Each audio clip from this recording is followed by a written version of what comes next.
Hello YouTube, welcome to today's video, which is Sojourn's daily self-watch review number 8 already. So, last time we have discussed stuff. Well,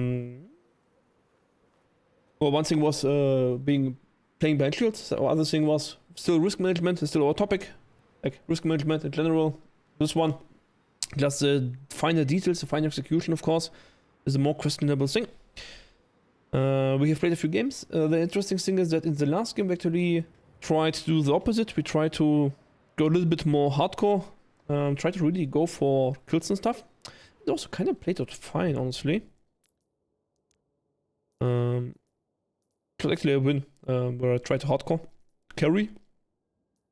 Yeah, not all games went well. But this previous days, remember, this was the same as last time. So we played basically only these games, so it's unranked doesn't count. So we actually have a positive win for yesterday. Let's see how the defeat went by the last time. Traveling to ready for battle. Oh, this match, I remember. This was a little bit awkward to play. This is as much as I remember. So, yeah, so we wanted to use charge our railgun in safety and then go off angles with our cooldowns available. This is one big thing. And the other thing is that we wanted to kind of not be stuck in between transitioning corners, but actually play some corners. And honestly, these topics we have not really trained. The games were too awkward. So there were not many opportunities for this to be trained. So this is something that can happen, that if you go so much into detail for one specific task, you kind of find it difficult to find situations where to play them. But maybe we just need to rewatch this review and then see where the situations could have been, and then maybe the next time we play, we remember them. Because how your brain works is, you don't have a big working memory, 3 to 5 items. You cannot even remember the position of every teammate. Your brain is not big enough, even of trained people. But what you can do is save patterns in your brain, and you can save millions of patterns in your brain. And basically every single situation that appears in such a game can be saved as a pattern, and that's how your brain works. And you recognize a pattern, you know, oh, in this pattern I should do this. Now, what does it mean? It means that every time we watch a situation where we could have used this training example, that we transition between corners and then play the corner, and back to the first corner, play this corner, but we don't play in between, but we either transition or we don't do both. And more often you see this in your own watch reviews, you realize, oh, here I could have used this technique I'm talking about. As more often you see it, the easier it is for your brain to realize, to save it as a pattern. Especially if you have some feelings, oh, I did it good, I did it bad. And emotions really help your brain to sort through what is important for you. So the more you ingrain these patterns into your brain, and the more you can use these patterns, you see the patterns in game. And this is not only about using patterns, but also just seeing, oh, here's a situation where I can apply this knowledge. It's also a pattern. You have a pattern where you see, oh, now I can apply this knowledge and apply this training. So we can also just keep an eye on previous watch sessions. If you see them in the game, you see, oh, here I could have used this cover usage, this aim technique, this dodge technique, this going ability usage, whatever you know. And every time you see it, your brain will save it a little bit better as a pattern. The only problem with this is that you kinda need some form of repetition and intensity for it to be saved. So if you, don't know, let's say you want to train, I don't know, some really awkward thing like, it's really hard to say. For example, a specific cooldown to a specific character. Like I want to train now to railgun something when boss jumps in, it flies up. And then I have only 3 matches with boards during a complete week. So the intensity will be so low that even though you recognize, oh, here I can train it, the training will be so low that you kind of do not get any neural adaptation. You cannot even trigger neuroplasticity, honestly, because it's just situations do not arise. And then you have a little bit of a problem because you kind of need the repetition to train, and then that's where aim trainers come in, basically. Then you need to simulate the situation in aim trainer because you do not see the situation in TriTFFA, you do not see it in your games. So how do you train it? Well, basically you start Kovacs and you play bounce scenarios where the things fly up and then you need to hit them in the peak, or when they start falling down, then you train, okay, you can read this pattern, and so you aim only once, and this pattern tracking is just pattern recognition, it's not tracking anymore, because it's always the same mouse movement, or you do a custom game mode in Overwatch. If some such thing exists, usually it does, so it's also an option. Okay, we kind of struggled a little bit into training territory. So we kind of used cover. We peek a little bit to right again. I could peek smaller. I do not need to see the Anna to shoot at the Ramatra.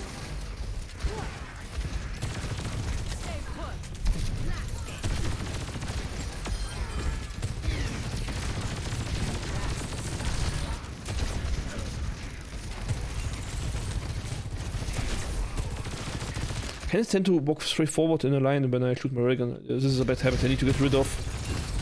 The thing I want to do is mirror strafing or counter mirror strafing. One of both, whatever helps me aim the best. For me, for some strange reason, it's counter strafing and not mirror strafing, which is technically wrong. Usually mirror strafing should be easier. So it just shows that I actually need some training in mirror strafing. Objective A captured. Escort the payload. What mirror strafing does, by the way, is you synchronize your movements together with enemies, so both move at the exact same time. And what it does is that the enemies don't move on your screen anymore, because you move at the same speed, right? Which means if you adapt across the once and you stay for the same speed, you don't need to re-aim, you stay on the target. And the thing is that this makes aim easier for you, but also for the enemies. So you use it in situations where you have the advantage. Like, imagine both sides would have an aimbot, which sides win. Yeah, well, the soldier would win over a Junkrat, right? Basically. So then during the flight time of the grenade, you would want to mirror strafe because you have higher accuracy. But if the enemies would have higher DPS than you, for example, don't know, a Kree versus an Ashe in close range, then you want to counter strafe, then you want to kind of drag it out a little bit. Because if it just goes down, both have 100% aim, you lose, so you kind of need to clutch it with skill and hope you have better skills than the enemy McCree, basically. Nothing a quick repair won't fix. So yeah, I heard the Ashe, but I really wasn't sure what the enemies are. I remember this one. So we go here for an aggressive flank, and I think it was kind of pointless. I think I really went to aggressive here. Again, I tried to hard carry this game. And the thing is, that if I go for such a hardcore flank, you're really not allowed to do any mistakes. It's like I needed to find the Ashe here and execute the Ashe. Like this is a hard throw. Getting slapped like this, and such a weird angle is... Because right now, my teammates are 5 and 4. And that's why we get on the back foot, I would have to say. And that's why even this can be snowballed by the enemies. Mr. Ashe again, he forced to drop. Because I didn't send where she was. Railgun the Hawk for no reason. Now I'm caught out in the open, not a defensive positioning, a terrible positioning. Trap randomly around, don't know where to go, I fail everything. Complete failure. Okay? Nice. And all started with our stupid, useless flank.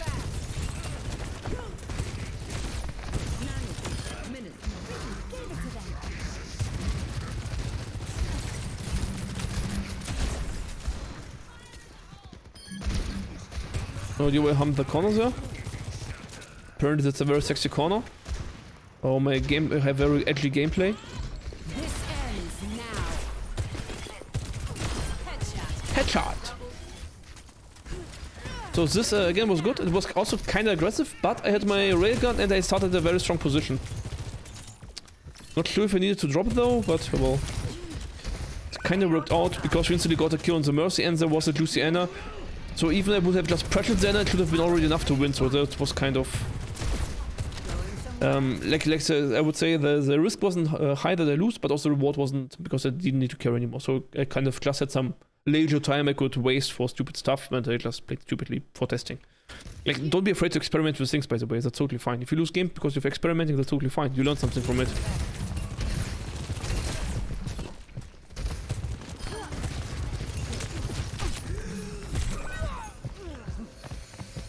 Again, overly aggressive position. It's just overly aggressive here, what I'm doing here.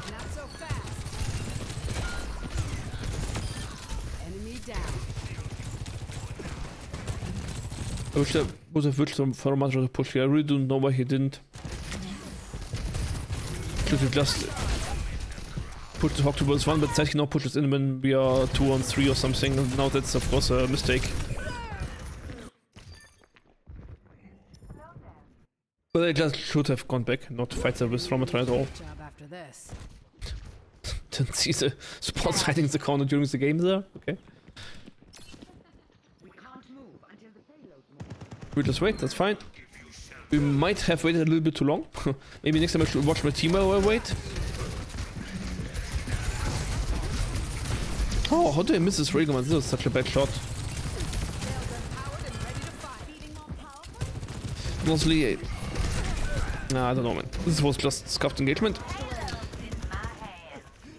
So if we are in such a tight space, I think I need to really wait for my tank to do stuff or really flank around. Because I cannot go through this door ever. Also can hold it as long as it has hook, and if you didn't push it in the meantime, then we're just dead. There's a Soldier high ground, so that's where I want to go. But he pushed down himself down.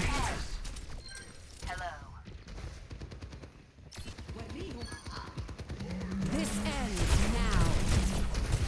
Who's next? No idea how I killed Kiriko there. I didn't even see her. Just bad aim. This might be really a very short water review because honestly, just try to play more aggressive and well, we see that it was garbage because now I'm not synchronized with my team just dies. And what I'm doing here is a total waste of time because there is nothing for me to win here, right? Yeah, so it's just a waste of time. So really fight only if you can actually get, if your fighting can lead to you getting control over the payload. If whatever you do doesn't lead to you getting the payload because you're 3 versus 5 or something, just go back to spawn and wait. There is no point.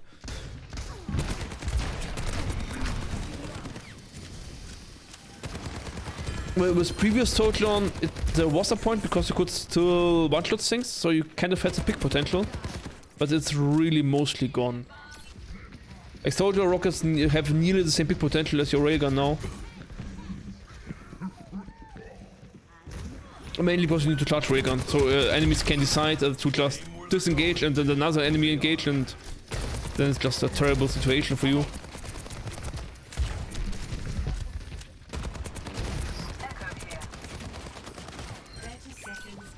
So I also cannot engage over this bridge. That's a really stressful situation. Like I cannot go with my tanks through the door, I cannot go through here, it's all kind of scuffed. I think what I should try is really jump to this high ground and poke them from here because I can drop easily, heal once and then go through the door second time. And if they have to fear this position as well as this form as well as this form, then it might get too much for them. So that's something I might try next time, specifically on this map. Switch to Soldier. Remember we once had a problem that we switched to Soldier but didn't switch the game style. Let's see if we manage to switch the game style now. I'm here to support. Thanks, Mercy. Toyo 1 to 3. No, but we cannot touch anymore.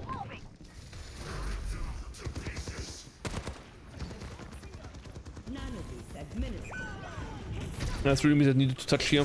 That was poor. Yeah, that round was just complete trash. So we have our answer that trying to hardcore carry it really doesn't work if you need to play such scuff position for that. So, and if I want to hardcore carry this, I really need to be very precise with timing and position. Like randomly going outside of my team and then just randomly engaging enemies wherever they are, whenever they are, is just stupid. Okay, it didn't work whatsoever. So if I go on hardcore flanks, I kind of need to switch my playstyle a little bit more like on a Tracer play, where I really hide and wait for my team to actually fight and be intermingled in the team fight, because then enemies have a harder time to split resources off, and if they split resources off, they get punished harder for it by my team. But if one support is on payload, tank is just paying from afar, then I'm hardcore in. I'm just dead. Same thing.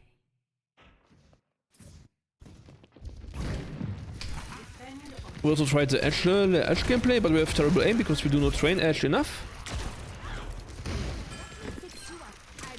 So this is something I really don't like if supports do things like this. Like they want DPS to actually cover flanks and stuff and protect them, but then if you do that, they fully ignore you. Like I can surrounded by both my supports, but I just cannot fight this. Like what is Mercy watching even? Like, come on.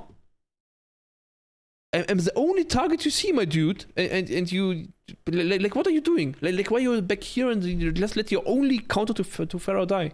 Like for nothing. I mean, this is basically, I don't know, man. This shouldn't be allowed to get any value.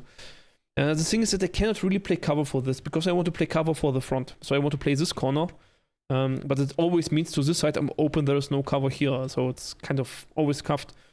And usually this type of play shouldn't get any value because if your supports are not both fully synchronized AFK, usually this type of play should get punished and not get value. So that's a little bit, I don't know, man. Yeah, that's the wrong character. I hope I didn't watch the wrong character last game. And now we don't even res, right?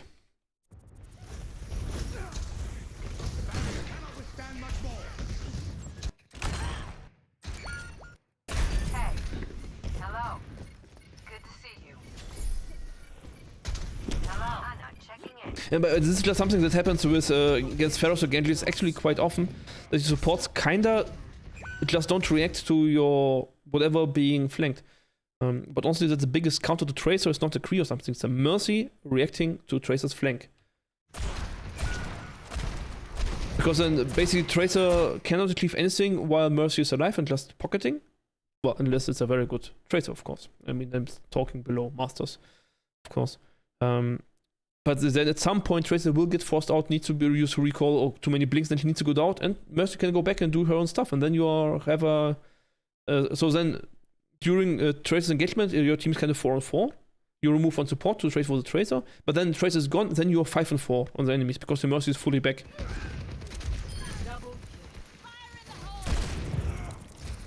But if you don't react to flanks instantly, if you're kind of sleeping, then what happens is your DPS gets slow, then you need to switch resources from frontline to backline, but then until you have healed the DPS, your frontline is dying, and then you need to go back, and then you snowball backwards. And then so if you don't react fast enough, you kind of lose your advantages here. So I don't think there is much else to see here, especially since we're not playing Sojourn aggressive-wise. So today's training is just to not play stupid, I think. I know it's sometimes boring, but it's also totally fine. Like here it was just experimenting, and we saw that it was we were kind of right with the risk management. It's the right path, because doing the opposite just doesn't work. We need to play with team. We need to play defensively, get our cooldowns, and then try to assassinate something.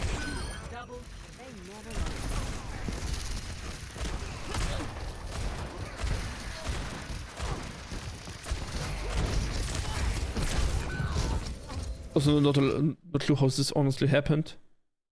It was also confusing to me. Like I didn't think that they would take so long to kill them, but I think they just didn't shoot the I think they shot the tank. So it was a little bit random. So I should not have dropped there. I thought it was with 4-on-2 we get this easily, but then they kind of just killed everything by being 2-on-4. So I have no idea how it happened. Let's just not drop in future. Let's just stay high ground.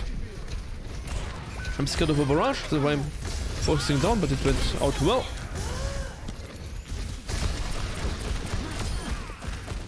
The important thing is here to burn the Mercy, so she actually needs to fall back and cannot support the Ramatra. And how is Anna just not doing anything? The game is the only target. Just do something.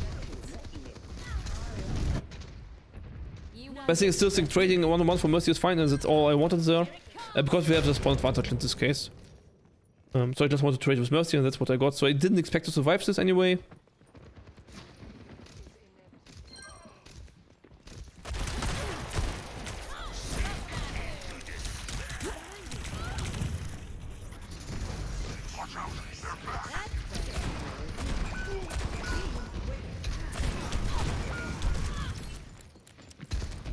Yeah, there's nothing to be done here. Couldn't play more aggressive angle, there was just nothing to be done here, okay? So this was the watch review for today. Again, a little bit boring, not really specific points, except just don't play stupid, because this game we just played stupid. But we saw that we played stupid, and we realized, so we kind of trained our pattern viewing a little bit better. So next time I see maybe the same gameplay, I will see, oh, I'm an idiot. I should do something else. And then maybe my brain corrects my gameplay during my game. So that would be awesome. So that's what we hope for. So thank you very much for watching. Hope you enjoy the show. If you did, please leave a like, leave a comment, or share, or subscribe, or whatever. I'm also streaming live on Twitch. Check this out if you want to. If you want to see this VOD review being applied to an actual game, so the actual training part after the VOD review comes now. And apart from that, thank you very much for watching. See you next time. Bye bye.